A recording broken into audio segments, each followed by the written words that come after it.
بسم اللہ الرحمن الرحیم۔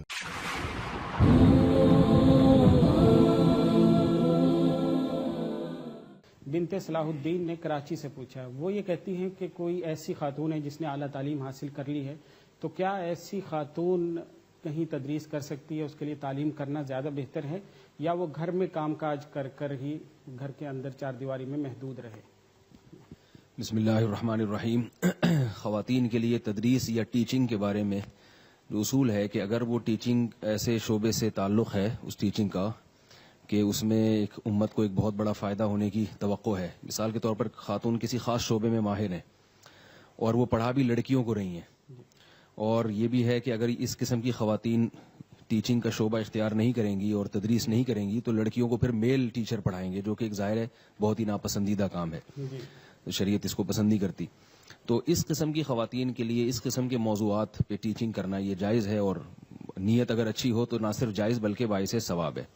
لیکن یہ ایک استثنائی صورتیں ہیں، ظاہر ہے کچھ ہی خواتین ایسی ہوں گی جو ایسے خاص شعبوں میں جن میں مردوں کو مہارت نہیں ہے اور ان میں خواتین کی ضرورت بھی زیادہ ہے، جیسے میڈیکل سائنس میں گائنی کے ڈاکٹرز اگر خواتین ہوں گی تو ظاہر ہے وہ زیادہ صحیح ہے بنسبت اس کے کہ مرد اس شعبے میں قدم رکھے۔ تو اس قسم کی جو جتنی بھی فیلڈز ہیں ان میں خواتین کی یقیناً ضرورت بھی ہے۔ کوئی خاتون اگر اس میں اعلیٰ تعلیم حاصل کرتی ہیں اور وہ ٹیچنگ کے شعبے کو اختیار کرتی ہیں تو نہ صرف یہ کہ جائز ہے بلکہ باعث ثواب ہے۔ لیکن عمومی قاعدہ اور عمومی اصول جو ہے، جو مستثنیات ہیں نا، وہ تو ظاہر ہے مخصوص حالات کے ساتھ ہی خاص ہوتے ہیں۔ اصل جو ضابطہ اور اصل جو قانون عورت کے بارے میں قرآن و سنت نے بیان کیا وہ ہے وقرنا فی بیوتکن، فرمایا اپنے گھروں میں جمی رہو۔ تو یہ فطرت کا اصول ہے کہ گھر عورت نے سنبھالنا ہے اور گھر کے باہر کے کام مردوں کے ذمے ہے، اور یہ صدیوں سے چاہے وہ مسلمان ہو چاہے وہ غیر مسلم ہو، انہوں نے کہا یہی رواج چلا آ رہا ہے۔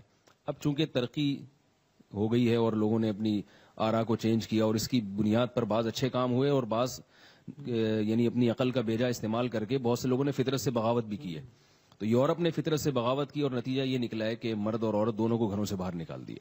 تو ایک اصولی بات یاد رکھیں کہ فطرت کے قوانین کبھی تبدیل نہیں ہوتے۔ مثال کے طور پر اس کی ایک میں مثال دیتا ہوں کہ دیکھیں، ہم صدیوں پہلے بھی ہمیں پیٹ بھرنے کے لیے روٹی چاہیے تھی اور روٹی کو ہم اسی طرح سے چباتے تھے جیسے صدیوں پہلے چباتے، یعنی اب بھی اسی طرح چباتے ہیں جیسے صدیوں پہلے چباتے تھے۔ اب اگر کوئی یہ کہے کہ ہم ترقی اتنی ہم نے کر لی ہے کہ اب ہم گندم کی روٹی نہیں کھائیں گے، ہم پلاسٹک کی روٹیاں کھائیں گے، یا یہ کہ ہم چبائے بغیر اس کو نگلیں گے، ظاہر ہے یہ بیوقوفوں والی بات ہوگی۔ جاپان کے سائنسدان یا فرانس کے سائنسدان کو بھی آج اسی طرح کھانا کھانا پڑتا ہے جس طرح سے ایک گاؤں اور دیہات کا رہنے والا کھاتا ہے، اور اس کو بھی جسم میں طاقت اور توانائی کے لیے وہی اسی طرح سے زندگی گزارنی پڑتی ہے۔ گلوکوز کی بوتلوں سے 2-4 دن تو وہ چلے گا، لیکن پراپر طریقے سے جب تک کھائے گا نہیں۔ تو جو نیچر ہے نا، نیچر وہ نہیں بدل سکتی کبھی بھی۔ تو اللہ تعالیٰ نے مرد کو باہر کے لیے بنایا اور عورت کو گھر کے لیے بنایا ہے۔ اگر عورت کو بھی گھر سے نکال دیں گے ہم تو بچوں کی پرورش کون کرے گا؟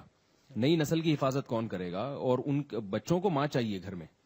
ماں اگر جاب کر رہی ہے، وہ آدھا دن اس کا یونیورسٹی میں گزر جاتا ہے تو بچہ تو یقیناً متاثر ہوگا۔ نتیجہ کیا ہے؟ وہ مائیں پھر بچوں کو، یا تو بچے جنتی نہیں ہیں ایسی مائیں، ایک آدھ بچے کے بعد نسل روک لیتی ہیں، یہ بھی فطرت سے بغاوت ہے، کیونکہ عورت کی ذمہ داری قدرت نے، فطرت نے نسل بڑھانا لگائی ہے۔ تو وہ اگر اجتماعی سطح پہ خواتین نسل روک دیں تو اس کے الگ نقصانات ہیں، کیونکہ اس کا بھی موقع نہیں ہے، ورنہ میں نمبر وار بتاتا کہ اس کے معاشرے میں کتنے بڑے نقصانات ہوں گے نسل روکنے کے۔ اور اگر وہ نسل پیدا کر رہی ہے مگر ان کو ٹائم نہیں دے رہی تو پھر ظاہر ہے کوئی اور آئے گا بچوں کو پالنے کے لیے، اس کو تنخواہ پہ رکھنا پڑے گا، تو ماں کا آلٹرنیٹ تو کوئی بھی نہیں ہو سکتا۔ تو اس لیے جو نیچر اور کا جو نظام ہے، اور اسلام تو فطرت ہی کا دوسرا نام ہے، فطرت اللہ التی فطر الناس علیہا، تو وہ اس کا تقاضا یہی ہے کہ عورتیں عمومی سطح پہ گھر کی چار دیواری میں رہیں گی۔ انہوں نے اگرچہ تعلیم حاصل کی ہو تو وہ اپنی ایکٹیویٹیز کو گھر کے اندر محدود کریں۔ اس تعلیم کا فائدہ یہ ہو کہ اپنے بچوں پر آپ اس کو خرچ کریں، لیکن بہرحال اس سے مستثنی بھی ہیں جو میں نے شروع میں بیان کر دیا۔ ٹھیک، بہت شکریہ۔